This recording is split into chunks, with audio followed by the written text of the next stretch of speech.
Hi, this is Dr. Victoria Nalule, and in this video, I want to talk about the different energy transition indicators. So in the previous videos, we already talked about energy transitions, just energy transition. You've had concepts like energy justice. You've had concepts like transitioning to a low carbon economy. So just a brief definition.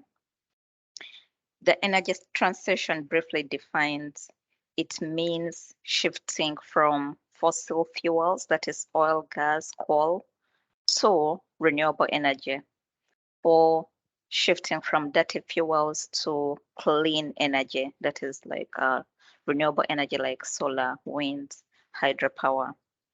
But however, this is not something that can easily happen, and as such, some of us have come up with concepts like the energy progression, where we feel countries have to progressively shift from one energy use to another. So I have a video on energy progression. You can look at the video, and you can also look at my book on energy progression.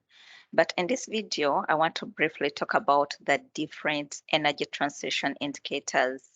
So the indicators are basically a gauge to measure how countries are transitioning to a low carbon economy. And these indicators can help a country or even the stakeholders to understand the progress of their countries when it comes to shifting to a low carbon economy. So for African countries or the global south, the first indicator would be electrification. Because before we even talk about the energy transition, the question is, do we have 100% electrification in our country? Because remember, electricity, it can be generated using different fuels. It can be generated using fossil fuels like oil, gas, and coal, but it can also be generated using renewable energy like solar, wind, hydropower. So before we even start on a discussion on energy transition, you have to make sure that at least 100% or even 90% of your population have access to electrification. And for the developed countries, that is a tick because most of their citizens have access to electricity. So the electrification is good. But however, there's also an issue of affordability. You can have access to the electricity, but can you afford it? So all those would fall under the energy access indicator, where we're talking about electrification, affordability, and reliability. That is very key because if you haven't achieved those, if you're not like at 80% of achieving these goals or the first indicator of electrification and energy access, then you should really rethink your energy transition strategies to ensure that you have enough fuel or resources to electrify your country. The other thing is the deployment of electric vehicles. We all know that the transport sector contributes significantly to the carbon that is being emitted. And as such, decarbonizing the transport sector is very key when you're talking about the energy transition. For country, the first thing that the stakeholders should ask themselves, do you have enough electric vehicles that have been deployed in your country?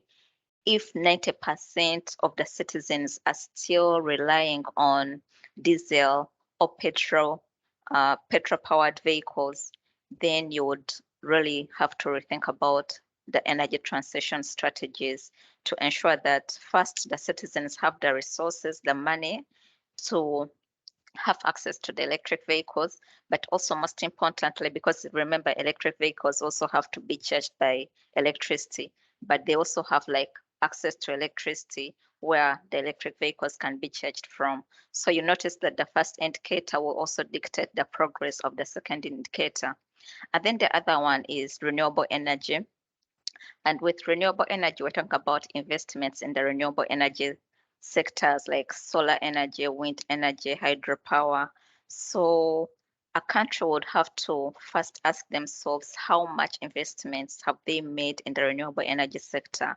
Is it over 80% or it's below 80%? Because if it's below 80%, then you would have to rethink about your energy transition strategies to ensure that you have enough finances and you attract enough investors to actually invest in your renewable energy sources. And then the other thing is the energy efficiency technologies, because energy efficiency has become really relevant, especially today in the global energy crisis, whereby we have to rethink how we use our energy sources. We have to rethink about the kind of appliances we're utilizing. So that would also play a big role. Does the country have access to these energy transition technologies, or it's still struggling? If that's the case, then they'll have to rethink their energy transition strategies to really ensure that they have access to the relevant technologies for energy efficiency.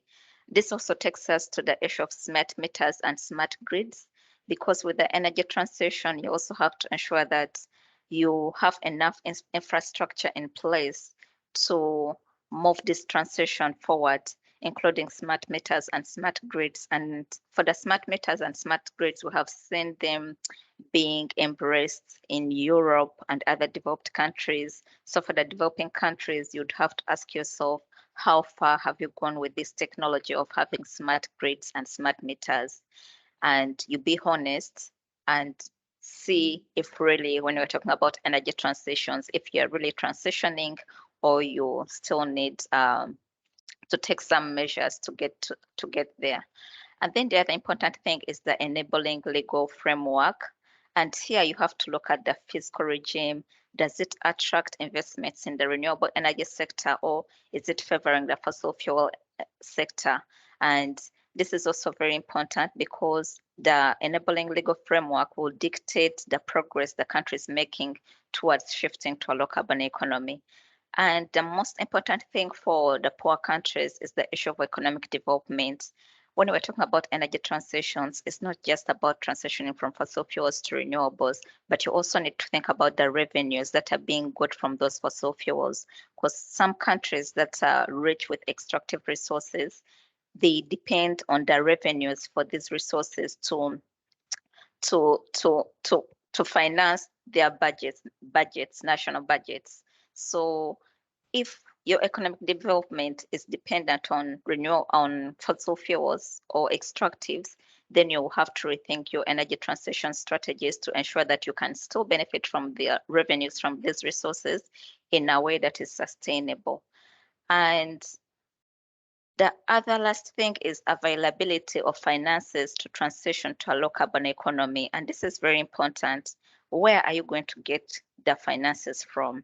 Are you just going to depend on donors for you to transition to a low carbon economy? Are you going to finance this energy transition yourself? Because data now shows that some countries are likely to be caught in this debt dilemma because they are borrowing lots of money to go through this energy transition. But why should you go into this debt if you can take your time to finance your energy transition? So these are some of the things we really need to think about when you're talking about the energy transition. It's not something that is just black and white. It has implications. Are you likely to go into debt because you're transitioning to a low carbon economy, or can you get the finances from your extractive sectors to help you transition to a low carbon economy? Are you going to let people live without electricity because you're transitioning to a low carbon economy, or you want to first ensure 100% electrification as you're shifting to a low carbon economy? So all those should be taken into consideration when you're talking about the energy transition, because failure to understand these basic concepts, then it would lead to a catastrophe in the energy sector. So this is a short video and I will stop it here. I'll stop it here, but you can always contact us at Nalule Energy and Mining Consultants.